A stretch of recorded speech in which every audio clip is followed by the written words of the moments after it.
nào ấy? Ôi, ra đây, đi xuống. Ra đây. Ôi, ra đây.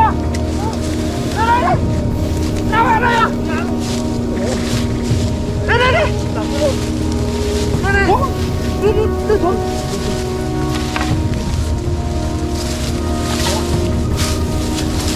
Chân rồi.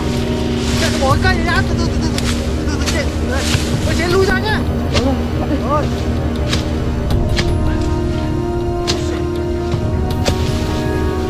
Chạy bạn luôn cây này. Rồi.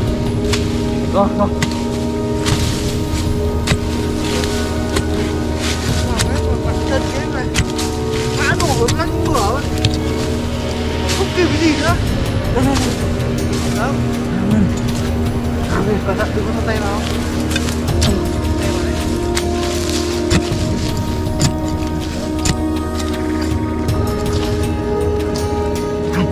Nó lấp bạc ra ngoại. Ra đi. Nó lấp ra ngoại.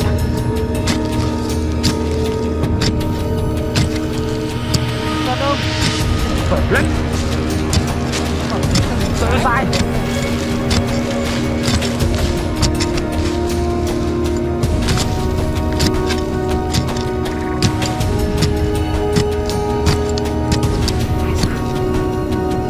Còn xong đấy. Xong. Đây bên cạnh cái rễ cây luôn. Đây. Đấy. Đấy. Ai sao?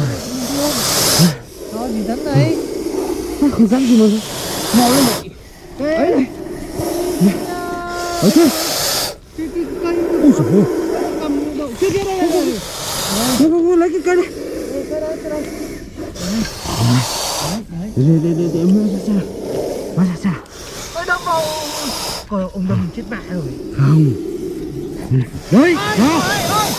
Không. Mẹ nó phịt đấy. Đấy. Ai da. To đấy, con này to đấy.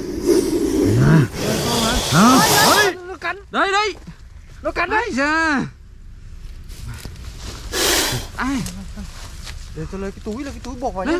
Lấy túi ra kìa.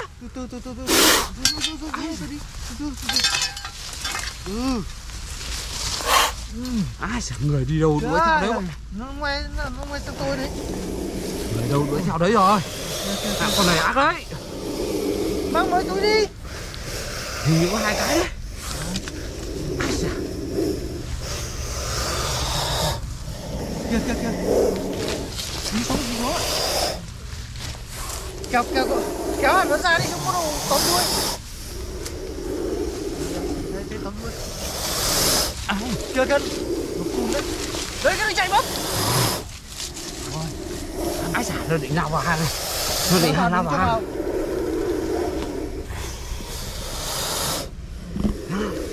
Ai. Ui giời.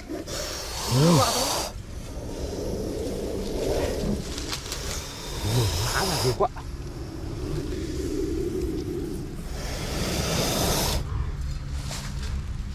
Ui giời. Còn con lửa này. Đâu. Con lửa. Con gì? Ui.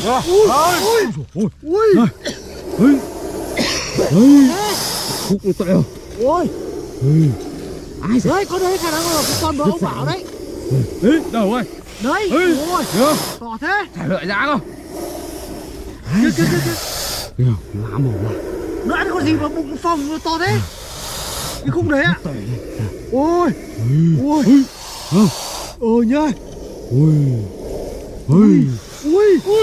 Ôi to thế. Ôi. Tệ thế. To dã man luôn. Ôi. Kìa. Đấy. Ôi, trong vẫn còn đấy. Đâu? Con này ra hết đây rồi mà trong vẫn còn đây. Trong vẫn còn đây. Đấy. Đó.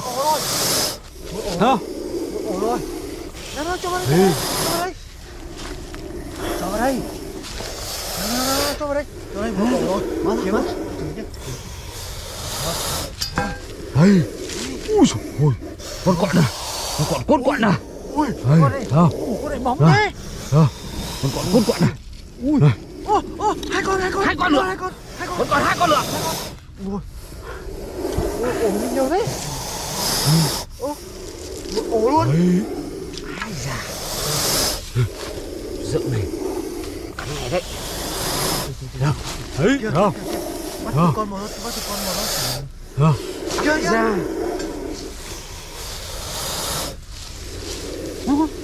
Không, tao cứ. Ui, thấy không?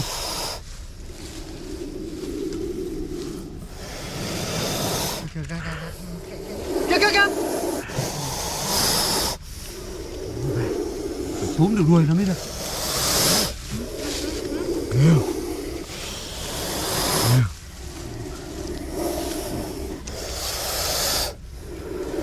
Kìa.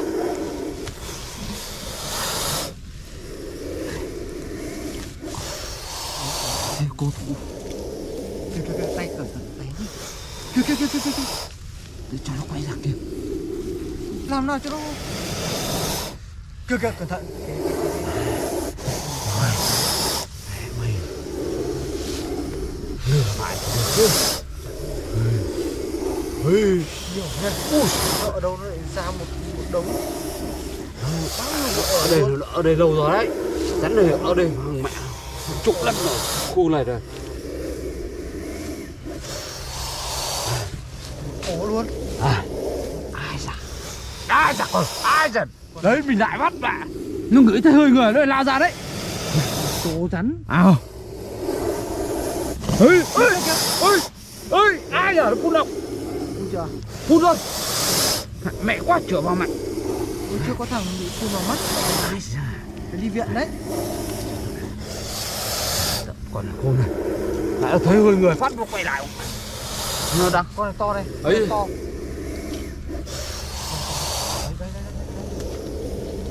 Đấy. Đấy. Lần. Ai da. Che đây.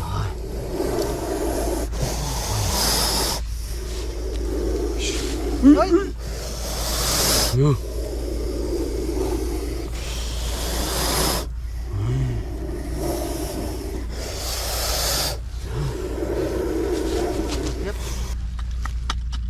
Đào tiếp đi. Hết rồi, tùng đã. Hết chưa? Ôi! Nó có thấy đi.